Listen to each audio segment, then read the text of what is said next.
everybody, episode 748 of the podcast. This will be America, the Torres Sports Podcast presented by Betfred Sportsbook. It is Friday, August 11th, 2023. People, I hope everybody's doing well. I hope everybody is having a great day. I hope everybody is ready for the FFE, the Fun Friday edition of the Torres Sports Podcast. Here is what you need to know about today's show. We're going to open, as I told, well, first of all, Monday, if you remember, we did the things that I am most intrigued by and interested in college football heading into the year. We talked Ohio State. What if they lose to Michigan for a third straight year? Georgia's pursuit of a repeat, the best game in college football in 2023.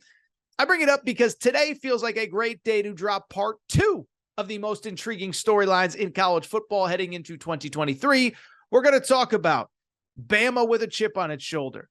Texas A&M, what if it goes wrong with Jimbo? What if it goes right with Jimbo? Same with Texas and Sark. Oh, by the way, Notre Dame has a real quarterback this year. It's shaping up to be a very interesting season in the sport.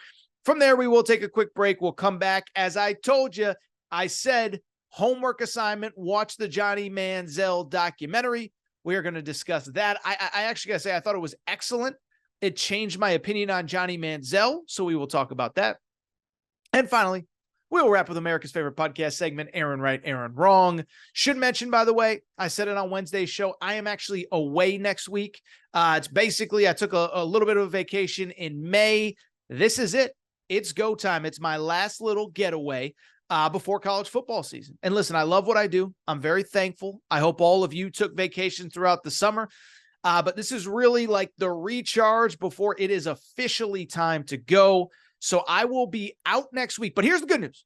Couldn't leave you guys and girls alone. So what I have done is we have some pre-recorded episodes of the college football betting show with Aaron Torres. I preview all of the major conferences, and we're going to run a few of those on this feed next week.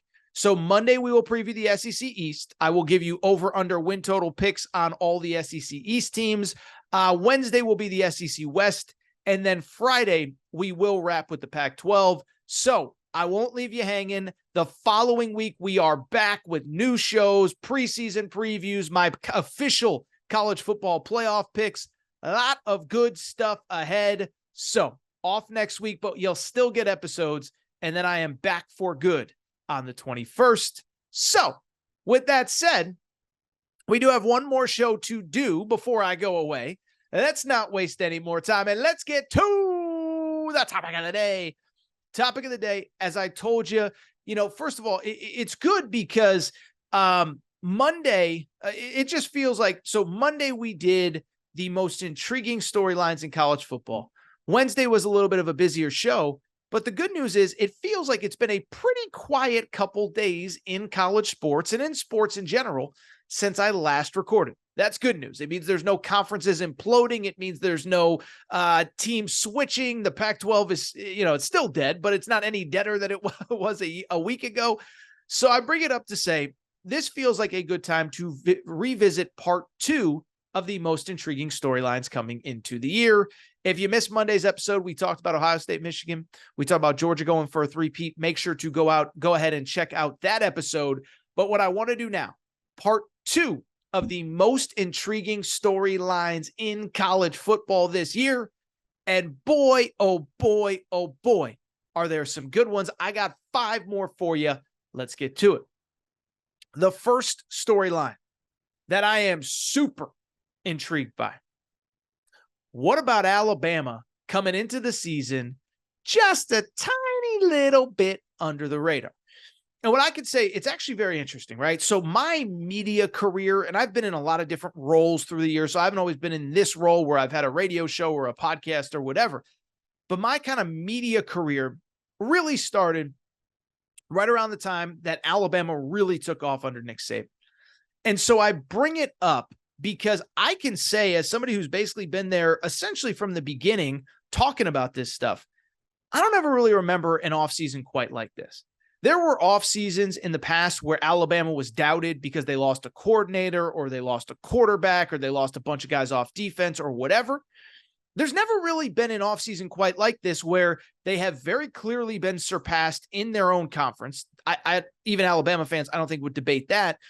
But it also feels like a lot of people are ready to hop aboard the LSU hype train coming into the year. And so for the first time that I can really remember, Alabama is coming in under the radar. It doesn't help that we don't know who the quarterback is, which we've discussed at length. But I'll also say this. I think, you know what Nick Saban's got to be doing right now? He's got to be licking his lips and licking his chops, ready for the start of the season and ready to prove all the doubters wrong.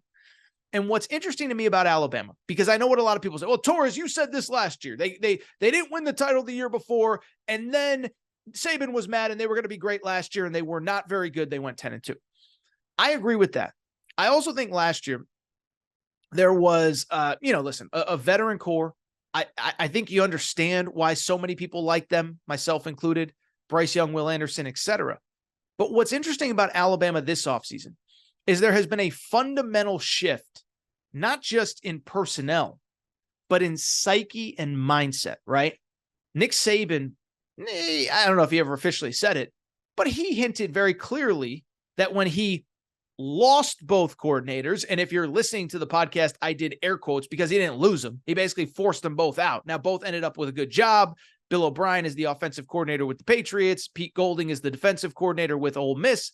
But I bring it up to say, when he lost both coordinators, it was clear that he was ready to see them leave and ready to fundamentally change who Alabama is. And I think we saw that with the coordinator hires. Tommy Rees in as the offensive coordinator, and of course, Kevin Steele back as the defensive coordinator. So the changes have been made, and I think the psyche has been changed as well. You go back and look at Alabama the last few years, and we've talked about this, and every college football podcast in America that's any good has probably talked about this as well, is that I do think Alabama got a little bit soft over the last couple of years. Remember, last year, they couldn't run the football. They were ranked, I think, about 31 nationally in rushing yards, 7th in the SEC alone. And so that speaks to the fact that they were a little finesse. I don't think they ever really had an identity on offense. Well, this year, we know what it is. It is ground and pound and beat you into oblivion.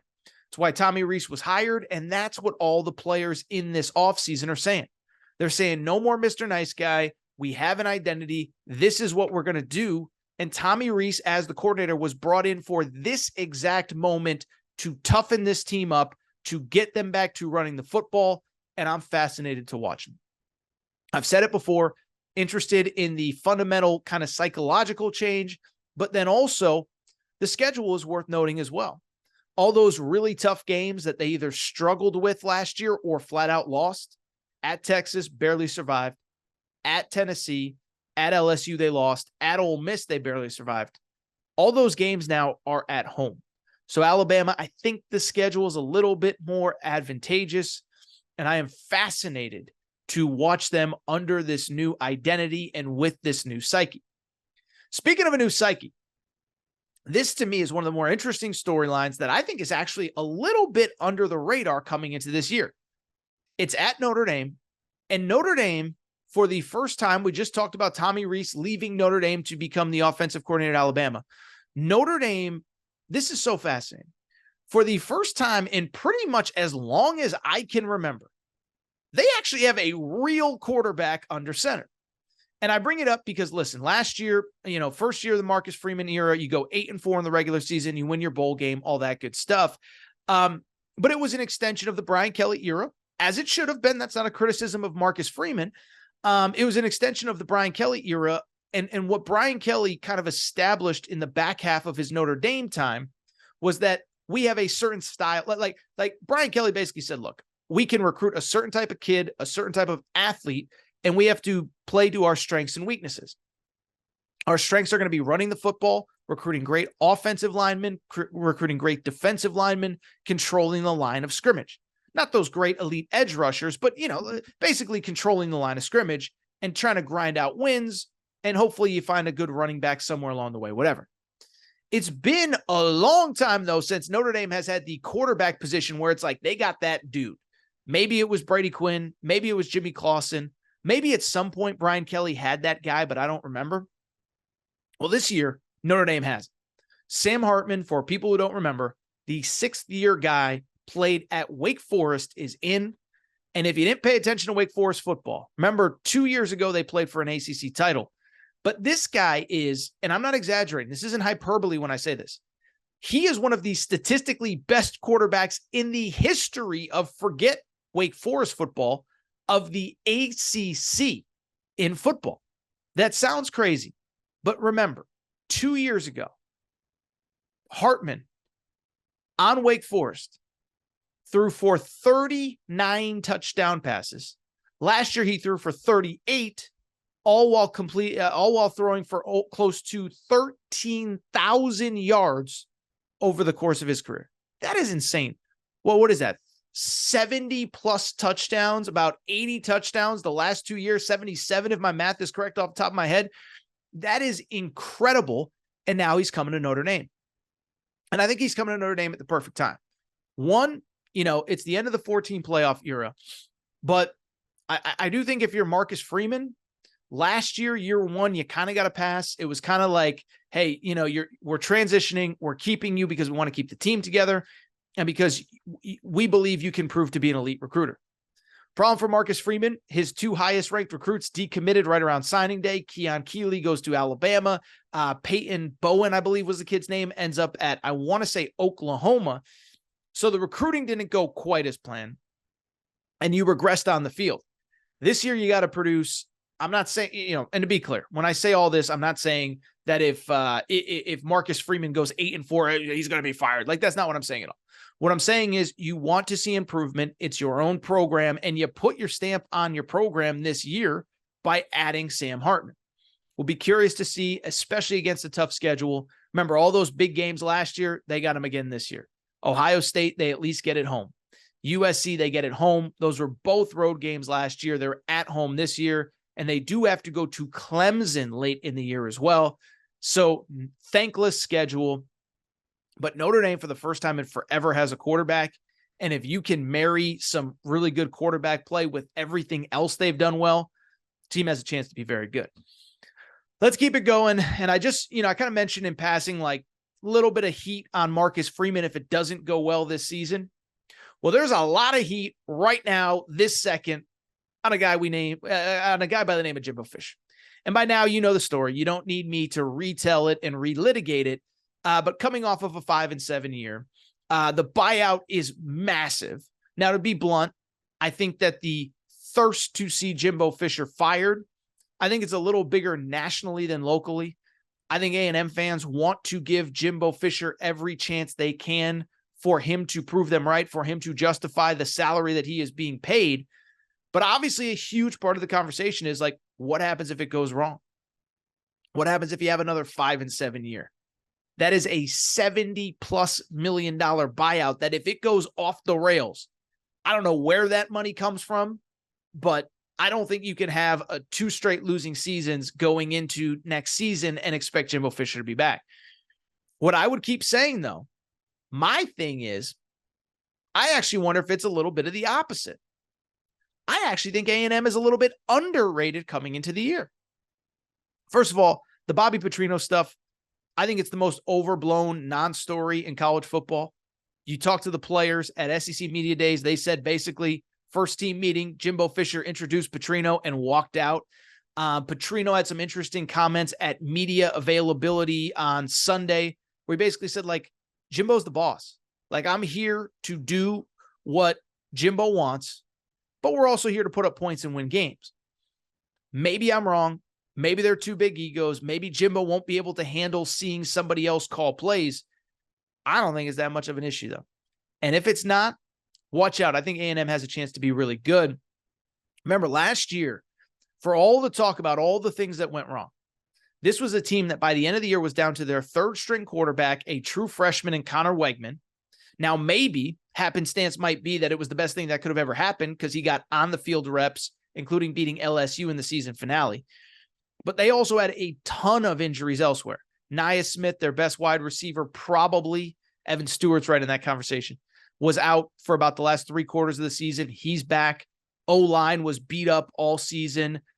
Defense was beat up all season. And that's, to me, where it gets interesting, is because now You have a lot of guys coming back from injury, but you also have a lot of guys that got game reps and game experience because of the fact that so many guys got hurt last year.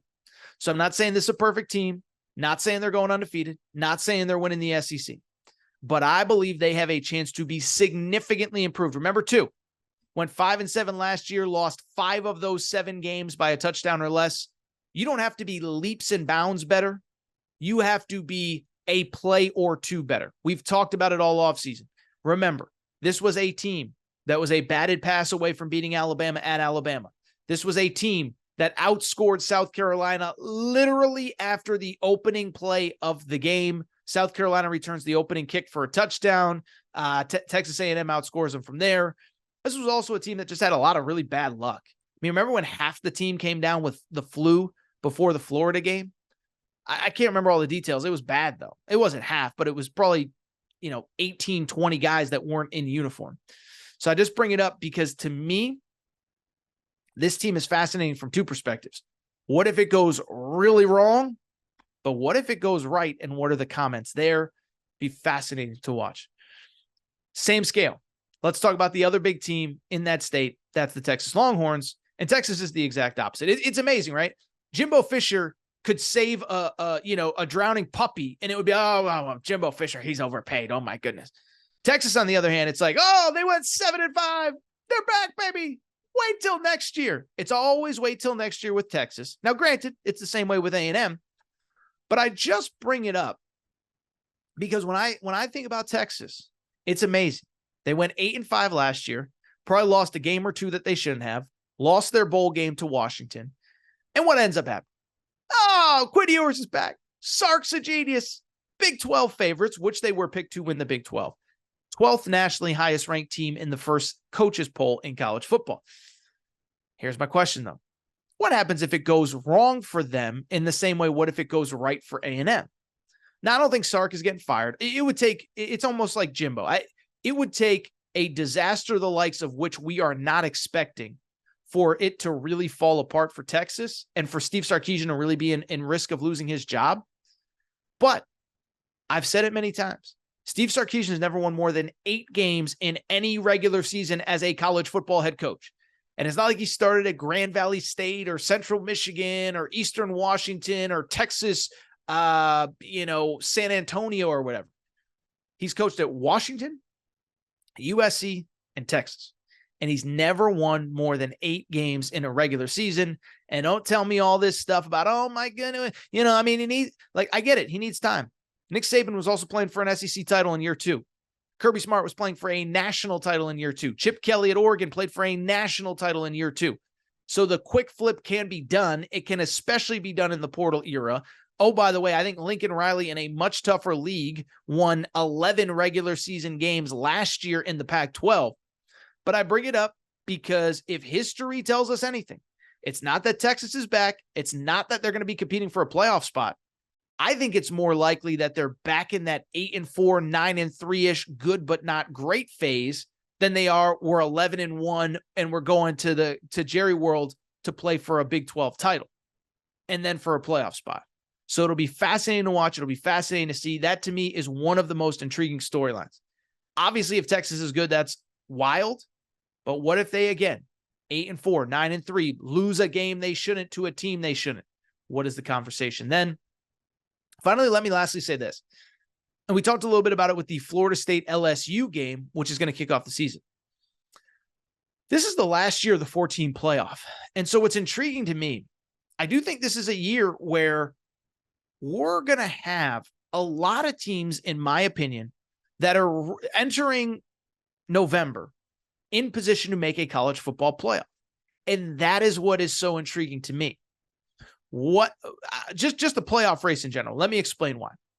We all know that the playoff for some years, the last couple of years have been better, but for some years it was dominated by the same couple teams: Bama, Clemson, Ohio State, maybe 1 or 2 others. You look across college football landscape this year, this feels as wide open as I can ever remember it. Clemson, for the first time, I think this is the first time in the playoff era, the ACC has 2 legitimate teams in the preseason that you could see making the college football playoff. Clemson and Florida State's right there. Florida State was ranked ahead of Clemson in the coaches poll earlier this week. Clemson's obviously, I think Clemson's absolutely good enough with the new offensive coordinator, Garrett Riley, and Cade Klubnik at quarterback. The Big Ten, to me, I think there's 3 teams that can legitimately get in. Penn State's really good. They have an advantageous schedule. They do have to go to Ohio State, but no Wisconsin, Iowa at home, Michigan at home, no big out-of-conference games. West Virginia is the biggest one that they have. I could see them being 11-1 playing for a playoff spot. The Pac-12 speaks for itself, right? USC, Oregon, Washington, Utah. I don't think anything is separating those 4 teams. Could one of them finally get the Pac-12 a playoff spot in the final year of the Pac-12? And then finally, the SEC. Big 12 obviously speaks for itself. 2-3 really good teams. The SEC, in my opinion, 3 teams. Would it surprise you if LSU was in? Would it surprise you if Bama was in? Obviously, wouldn't surprise you if Georgia was in. So that is number 2. That is number 5 to me today. Number 10 overall. The most intriguing storylines in college football coming into this year. How wide open the playoff is. That's in addition to Bama with a chip on its shoulder. Notre Dame with a real quarterback. What's next for Jimbo? What's next for Sark? Great college football season ahead. All right, that's what we're going to do. Take a quick break. And when we come back, as I told you, you had a homework assignment. I'm going to find out if you completed it or not. We're talking Johnny Manziel, documentary, quick break. We will be get back to the show in a minute. But before we do, I want to welcome back our presenting sponsor, Betfred Sportsbook and the Betfred Sportsbook app. By now, you know Betfred's story started in 1967 in the UK, over 1,000 shops in the UK, and they have now come to the United States and made a major splash. They are the presenting sponsor of not only all things Aaron Torres Media, but the Colorado Rockies, the Denver Broncos, the Cincinnati Bengals. And what I love about Betfred, nobody takes care of their customers quite like Betfred does. I've been telling you that for a year. We have sent listeners of the Aaron Torres pod to Denver Broncos VIP tailgates. The Betfred suite at Cincinnati Bengals games is rocking. Betfred bettors have thrown out first pitch at the Colorado Rockies games. Nobody takes care of their customers quite like Betfred, and here is what they are doing for you right now. How about this? Bet $50 on any game, get up to $1,111 in free bets. Here's how it works. Download the Betfred Sportsbook app. Bet $50 on anything you want to bet on. You automatically get $111 in free bets. But beyond that, you get up to $200 in insurance for your first 5 weeks as a Betfred customer, totaling $1,111 in free bets. I've told you for a year, nobody takes care of their customers quite like Betfred. They're the only book that I bet with, and I want to thank Betfred for being our presenting sponsor. I'm back. Good to be back. So here's the deal. It's time to find out who listened to Wednesday's Aaron Torres pod. Because on Wednesday's show, I said, everybody, you boys and girls, you got yourself a homework assignment before Friday's show. On Friday's show, the plan is we will talk the new Johnny Manziel documentary on this show. And so I said, everybody, listeners of the show, thousands of you worldwide, you have yourselves a homework assignment. Watch the documentary so that we can talk about it on Friday. So what I will say to that is over the next few minutes, we're talking Johnny Manziel. And obviously, if you have not seen it, we are going to get into the good, the bad, everything about that documentary. And I'll also readily acknowledge that it's not often that I tell people to go ahead and skip through this show. But if you have not seen the documentary yet and you want to see it, or you're not sure and you might watch it this weekend, I'd love for you to stay through this segment, but I also understand if you want to skip through. But do yourself a favor and come back and listen to this segment. So we are going to dive in. This is officially, I'm talking really slow because this is your last chance. If you have not seen the documentary yet and you do not want spoilers, last chance to go. Have you gone yet? Have you gone yet? Have you gone yet? All right, I'm diving in. No more waiting. No more Mr. Nice Torres here. It is time to dive into this documentary. And let me start by saying this. I'll just say bluntly, and again, we're diving in, spoilers and everything. So there will be no spoilers because hopefully all of you have seen the show at this point. Let me start by saying this. I actually thought the documentary was much better than I expected it to be. Sometimes when you get these first-person narrative documentaries, the whole story isn't told, or the person who's the feature of the documentary is presented in a certain light. If you saw The Last Dance, that was the biggest criticism, right? People said, oh, everybody comes out of that looking bad except for Michael Jordan. Now, I fundamentally sort of disagree with that sentiment of The Last Dance, but the bottom line is sometimes these documentaries, you don't get the full real story. This one you do. And I give Johnny Manziel credit because it's not only him, but his family members, his close friends. They give you the highs and the lows, the good and the bad. Manziel talks about his substance abuse issues, and so I give him credit. Now, I'll say bluntly, if you know people who know Johnny Manziel, and I'm fortunate enough to know a few, they will tell you he is always good in front of the cameras, always good presenting himself, always good making you like him. And so maybe I was manipulated like so many others were through the years, but I came away liking this guy more than I expected. And I'll also say I came away, I think, feeling differently about both his time at Texas A&M and the NFL a lot differently as well. First off, the thing that really struck me, and again, we all lived through it, but I think reliving it 10 years later, it gives you a little bit of a different perspective. What struck me was, one, how fast that guy became famous, okay? Because listen, I think there's something to, a lot was put on his plate early. He talks about that. But the difference between him and even most high-profile young athletes is that seemingly in the snap of a finger, his whole life changed. And on the documentary, they talk about the Alabama game. But I was thinking about this, right? So think about even a super famous young athlete in the social media era. Think about like Zion Williamson. You could sit there and say, oh, Zion, he came out of nowhere. He really didn't. I remember watching Zion Williamson clips when he was a sophomore in high school. I'm not saying everybody did, but he had 1 million+ followers on Instagram before he ever stepped on Duke's campus. Now, Duke may have taken him to another level, but it doesn't change the point that while Zion had a lot on his shoulders, LaMelo Ball had a lot on his shoulders, fill in the blank. Tiger Woods was on TV when he was basically a 2 or 3-year-old on Johnny Carson. Johnny Manziel went from, we don't even know if he is going to be the starting quarterback at a school that wasn't very good prior to his arrival. We didn't even know. Remember, he got arrested the summer before his senior year or before his freshman year when he started. And if you saw the documentary, they mispronounced his name. Didn't even know how to say his name on the newscast. And I probably was the same way when that happened in the summer of 2012.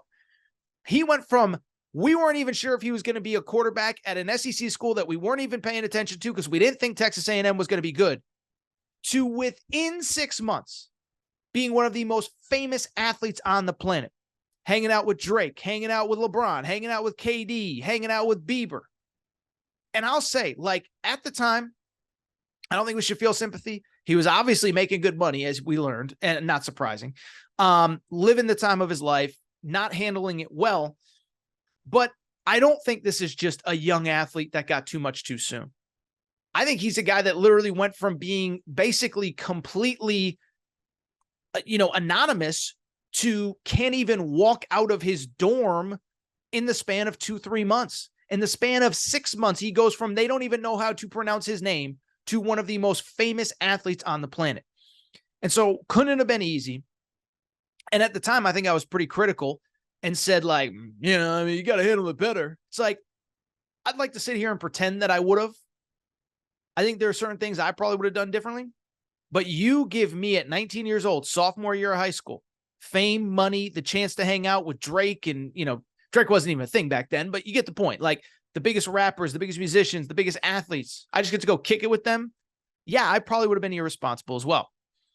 I'll also say this, is that the Texas A&M stuff, the autograph stuff, the second year at A&M, I feel a little bit differently about that as well. Now, admittedly, again, you talk to A&M people, I do think there's some frustration that he wasn't fully committed, because I believe that some A&M people believe they had a team good enough to win a national championship in his second year, and they went 8-4. But what I would also say is, when all the autograph stuff happened and he got suspended and he's flashing the money sign, it was a little annoying. And I remember kind of just being put off by all of it. But what I would also say to that is, again, I don't think that I fully realized just how much, like, literally everything at Texas A&M changed because of Johnny Manziel. And so I know pre-NIL, this was a story as old as time. Well, the school makes money off the athlete, but the athlete doesn't make any money. And you know, my general stance on that has been the school the school is making a lot of money off the team. I don't know how many individual athletes actually produce commerce and revenue, but Johnny Manziel, like Reggie Bush, like Tim Tebow, like Zion, like Bryce Young, was one of the few guys that did it. And because of who he was when it happened, Texas A&M just getting to the SEC, you could argue from an off-the-field perspective, he was as impactful as anybody in recent memory. Remember, Florida won a national championship with Tim Tebow as a backup. Now, it went to another level when he won the Heisman, then he won a second national title. But I don't think that Florida as a football program and a university that you can say it benefited more than Texas A&M did from Johnny Manziel. And so, again, not saying that you should throw your teammates under the bus or that you're above them or that it's okay to act in the manner that he did in a lot of cases. But I do feel a little bit differently about all the autograph stuff now, because you sit there and you think back, well, Kevin Sumlin got some massive extension because of that. By the way, if there's no Johnny Manziel, maybe he only survives 3-4 years. Maybe he doesn't get the second job at Arizona. Now, maybe he's great. I don't know. I'm not here to tear down Kevin Sumlin, send strays Kevin Sumlin's way. But Cliff Kingsbury got the Texas Tech job because of Johnny Manziel. Where is that guy's career? Because remember, he gets fired at Texas Tech, then he gets an NFL job after that. Where is Cliff Kingsbury's career? Texas A&M's as a university, hundreds of millions of dollars pour in. Kyle Field basically blown to smithereens, at least part of it, and rebuilt. And so, again, I'd like to sit here and say that if I was 19 years old and I was making literally hundreds of millions for the university, that I would take it all in stride and I'd be happy with books and room and board. But I don't think I would. The last kind of serious thought, then we'll get to some of the much lighter stuff. The mental health stuff I thought was interesting. And to be clear, again, not excusing Johnny Manziel's behavior, because I've been critical of NBA players, of NFL, whoever. And when you're in the NFL, when you're a professional, and I've said this about NBA guys, right? NBA guys, load management. You don't want to play, that's fine. You want to demand a trade and sit out, that's fine. But you can't keep going to pick up your paychecks every 2 weeks and expect it to be that way. And so when it comes to Manziel, if you don't want to be in the NFL, if you don't want to put in the work, that's fine, but don't go get a check. But he did. That is inexcusable. And certainly, like, the behavior of leaving the team and flying across country. I mean, that is just so crazy. That is, I can't even imagine it, right? I mean, imagine if it wasn't someone as high profile as Manziel, like flying across country to Vegas the night before a game, even if you're the backup, feels abjectly insane to me. Now, the NBA, you got 82 games. You're not going to play. Maybe you stay out a little bit later when you go to Miami, or you stop by in Vegas when you're on your way to LA. But NFL, 16 games, and you're the face of the franchise or one of them? Insanity. But I still think there's that mental health aspect of it too. It's clear that he wasn't, whatever. If you saw the documentary, you understand. And I do wonder, even now, as opposed to 2014, 2015, 2016, how differently that story is approached because of mental health. Not excusing the behavior. Certainly, obviously, there were some allegations by an ex-girlfriend, all that good stuff. But at the same time, it is wild to think about. Really quickly, let's go through some of the much lighter, more fun things about Manziel. A couple things stood out to me. One, I forgot how wild the NFL draft process was. And it's interesting. I only remembered the part where it was like, he's probably a second or third round pick unless the Cowboys take him. And then the Browns traded back into the first round to get him. I had forgotten that there was a window in time. I don't remember how long it was, that there was like, oh, he might go number 1 overall to the Houston Texans. And of course, they tell the incredible story of the Houston Texans owner knows a guy who's playing golf with them in Houston, and he's got his shirt off, and he's probably had a few too many beverages. And that was when he went off the Texans board. So I'd completely forgotten about the fact that some people thought at some points that he was potentially going to go number 1 in the draft. Obviously, maybe the craziest story out of the entire documentary, the fact that his father and mother faked essentially a heart attack. I think it was, they asked the dad, but the mom ended up doing it so that he didn't have to take a drug test at the NFL Combine. Like, what? What are we talking about? Now, listen, in hindsight, there's probably a little bit of a heavier conversation about enablement, addiction, all that stuff. I'm not here to have that conversation today. But your mom fakes a heart attack so you don't have to take a piss test at the Combine? Are you freaking kidding me? That is insane. You know what else is insane? And I hadn't heard this story until the documentary. There's obviously the relationship with Uncle Nate, which we'll get into in a minute. I remember him being kind of a negative influence publicly. But the fact that when all the stuff went down with the NCAA, they basically convinced everybody, oh, Johnny comes from oil money. Money's not an issue. That's why he's driving around in fancy cars. That's why he's flying on private jets. And I talked to somebody again who knows Manziel, and I think he's pretty well off, relatively speaking. His family is. But the fact that they made up that he's like an oil billionaire was unbelievable. And that was one I had not heard. Like, I had never heard that anywhere under any circumstances. I thought that was hysterical. I will say I was kind of blown away by that the iPad thing became that big of a deal. Now, I will tell you, at the time, I knew somebody kind of in that NFL quarterback world. You know, like the quarterback world is pretty small. You know, it starts with the Elite 11 and kind of works its way up. But I remember somebody basically telling me that story, is that it's 2014. We have this crazy technology where you can track how much film is being watched on an iPad. And basically Manziel didn't watch any of it.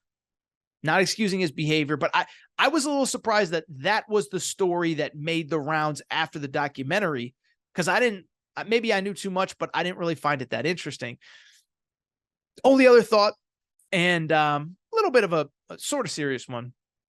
I think it's time for Johnny Football to make amends with Uncle Nate. And I get it, right? I'm in a professional setting, and I get that publicly Uncle Nate was the bad influence on Johnny, and Johnny needed to drop him to get straight. I'll be honest, I'm getting a lot of Ja Morant vibes. We've talked about Ja Morant on this show. The guy Devontae Pack that's always with him has basically been cut from his life. We'll see if Ja cleans up the mess, but it feels like Devontae Pack's the fall guy. It's clear Uncle Nate's the fall guy. And it's clear he wasn't the enabler. He was along for the ride, but Johnny Football obviously had demons after Uncle Nate left. But the wild part was, I remember him being so omnipresent during that era. I had no idea that they hadn't talked basically since they cut him loose right before the draft. So Johnny Manziel, if you're watching, which I know you're not, go ahead and give Uncle Nate a call. He's a good guy. He probably deserves a little bit better than the way he was treated. And I do want to go ahead and wrap with America's favorite podcast segment, where Aaron was right, where Aaron was wrong. By now, you know the drill for this segment. Yes, I stole it from my buddy Colin Cowherd. Colin does where Colin was right, where Colin was wrong every single week, giving his best and worst takes. And I decided to bring it to the Aaron Torres pod for one very simple reason. It is because over the course of a week, a month, a year, 2 years, 5 years, 10 years, nobody loves giving out more hot sports takes than your boy Torres. But here's the problem. While I like to tell you all the ones I get right, Torres told you this, should have listened to Torres, I get a lot of stuff wrong too. And so every single week we do where Aaron was right, highlighting my best takes of the week, month, year, whatever, but also acknowledging I get a lot of stuff wrong too. Let's get to it where Aaron was right, where Aaron was wrong, where Aaron was right. So last week, it goes without saying, the Pac-12 falls apart. We get it. You don't need me to remind you of all the details. At the same time, where Aaron was right, I was telling you for a year, keep an eye on this Pac-12 TV deal, because the longer this goes, where those schools are not tied together, the more likely it is that this conference doesn't survive. And I remember a few times over the course of the year, I got some pushback. Torres, you're talking, who cares? It's the Pac-12. They're going to figure it out, and they're going to play mediocre football, and who cares? It's not the SEC or the Big Ten. And I get it, but I kept saying, just pay attention. This is important. The fact that they are not bound together beyond June of 2024, that means something. And so I've been telling you for months, keep an eye on this. I've been telling the schools for months. I've been telling the Pac-12 for months. You better lock up these schools. The longer it goes, the more likely these schools are to look around. Well, fast forward last week, we know the details. And now the Pac-12 will play an incredible season of college football this year and then disintegrate into the college sports ether in June of 2024. Where Aaron was wrong. Let's stay on the Pac-12 theme, and I'll say this. When USC and UCLA left for the Big Ten last year, I remember everybody, oh, what's the next step and who's going with them? And I said, listen, if Oregon and Washington, if the Big Ten wanted Oregon and Washington, they would have taken them this time around. They don't want anybody else. They're staying at 16. Now, I believe in my heart of hearts, the plan was to stay at 16. Circumstances changed it. The Pac-12 fell apart. It was clear that Arizona and maybe some other schools were leaving for the Big 12. And so obviously there was no way I could see that part happening, the Big 12 being so aggressive. But it doesn't change the fact that a year ago I said if the Big 10 wanted Oregon and Washington, they would have taken them. They did not take them. Oregon and Washington figure out a plan B. Same time, I give those schools credit. It appeared all year that they had no interest in going to the Big 12, whether their plan was to hold the Pac-12 together for another year or two, or whether they knew all along. I give them credit. Didn't think they were going to get that invite. They officially did last week. They officially signed up. Oregon and Washington joining USC and UCLA in the Big 10, where Aaron was right. Let's get to a little bit of some college football news and notes. Earlier this week, the college football coaches poll came out, and what do you know? I've been telling you all offseason long that Alabama is better than people are giving it credit for. I get the excitement around LSU, but watch out for Bama. They're on a mission. There's a revenge tour factor to them, and I don't get why everybody is so in love with LSU. Well, it turns out voters agreed with me, because you know who was number 3 in that poll? It was the Alabama Crimson Tide. I'm telling you, listen, I get that in life, we all want to move on to the next thing. We all want something new. We all want something exciting. I'm here to tell you, sometimes the old thing that we've been watching be awesome forever is still awesome, and that's okay. It's okay to like Patrick Mahomes without needing a new quarterback. To like nobody gets tired of Patrick Mahomes. Nobody gets tired of Steph Curry. Stop being tired of Alabama. There is going to be a day when Nick Saban is gone, but I promise you, every year that Nick Saban is there, they are going to have a chance to win a national championship. And so we'll see what happens. Not saying that they will, but I've said all offseason, you guys can take all your LSU stock. I will hold my Bama stock, which has never been lower. Apparently, the voters in the coaches poll agree. Where Aaron was wrong. So it's what we just talked about. My opinion on Johnny Manziel very much did change after that documentary. I'm not saying he's a perfect person. I'm not even saying that what he did wasn't wrong. And again, as I said a minute ago, if you talk to Texas A&M people that covered him, people that are around him every day, they do say that he has a gift for making people like him. And so maybe he just pulled the ultimate con job on me. But at the same time, after watching that documentary, a couple things stood out. I don't think I realized just how much seemingly everybody at A&M took advantage of Johnny Manziel, from the school building essentially a new Kyle Field. Kevin Sumlin got tens of millions of dollars that he wouldn't have otherwise. Cliff Kingsbury got a job. The application, everybody was making money off Johnny Football except for Johnny Football. But then two, also the pressure that came with it. Not excusing his behavior, but as I said a moment ago, I look back on that era, and he went from literally nobody knew who he was to hanging out with Drake and LeBron and KD in 6 months.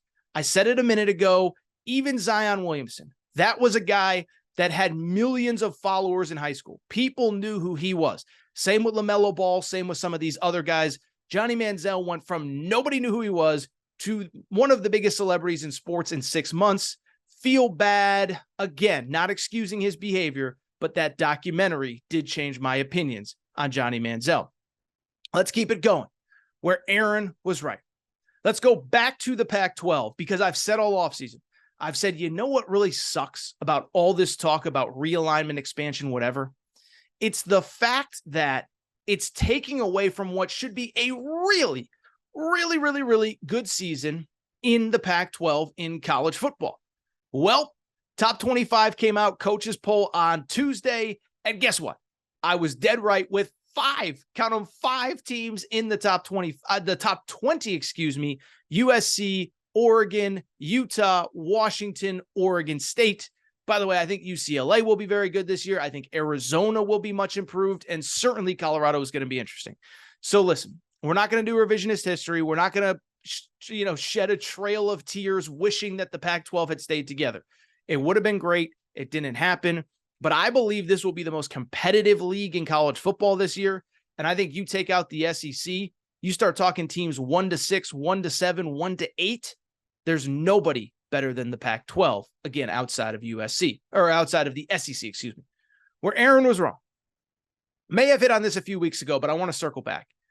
What John Calipari did in the last couple months to put together a roster, I got to give the man credit. Because I was the guy all spring long. You got to be more aggressive in the portal. What are you doing, Coach Cal? Stop wasting your time. Go get some dudes. And if you remember, June 1st, 2023, Kentucky had 7 players on its roster, 5 freshmen and 2 sophomores who barely played last year. I bring it up because they are now up to 12 scholarship players, most notably last week, adding a 7'2" Croatian big man, Zvonimir Ivicevic, who is an NBA draft prospect.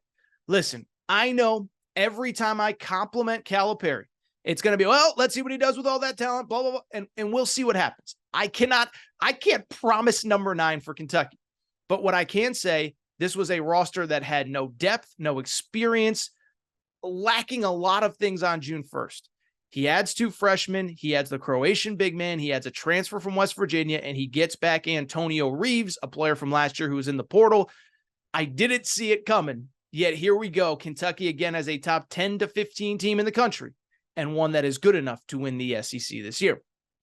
Finally, last couple where Aaron was right. So I think last Aaron right, Aaron wrong, we talked about Hugh Freeze nabbing that 5-star linebacker who had been committed to Georgia. Well, few days later, guess what he did? Landed a 5-star wide receiver, Perry Thompson, who had been committed to Alabama, flips Perry Thompson from Bama to Auburn. Auburn now has like a top 12 to 15 class in the country. But here's the thing, the player-by-player ranking. They have the 4th highest ranked class behind only Bama, Georgia, and Ohio State. And it all comes back to one man, Hugh Freeze. And you can sit there and say, oh, it's NIL, it's this, it's that. I don't really care. Everybody has NIL. Everybody has access to money. Every team in the SEC does. Every team, by the way, I don't even know if NIL is why they're choosing the Auburn. But what I'm here to say is Brian Harsin had access to NIL last year. He wasn't landing players like this. Hugh Freeze was always the best guy for the job.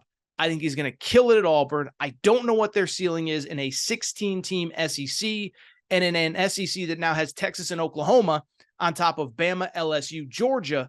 But I would also counter by saying this. This is the 12-team playoff era. Getting out of divisions in the SEC will actually probably make things a little bit easier for Auburn. And I don't know if Hugh Freeze can win a championship. I'm not saying that. But are they going to be significantly improved? Are they going to be organized? Are they going to be disciplined? Are they going to do things that winning football teams do? Yes. Just like I told you, Hugh Freeze has won everywhere he's gone, and it ain't going to stop at all. Finally, where Aaron was wrong. Don't know how much I hit on this during the offseason, but I was a little confused as to what UCLA basketball was doing.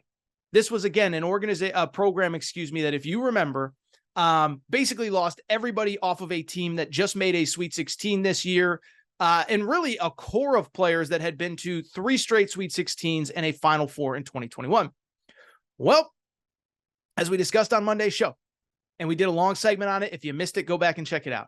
They signed 2 international players this weekend that are both projected as first-round NBA draft picks, and they actually have a 3rd international player that's projected as a second-round pick as well. And so, listen, I'm not a scouting guru.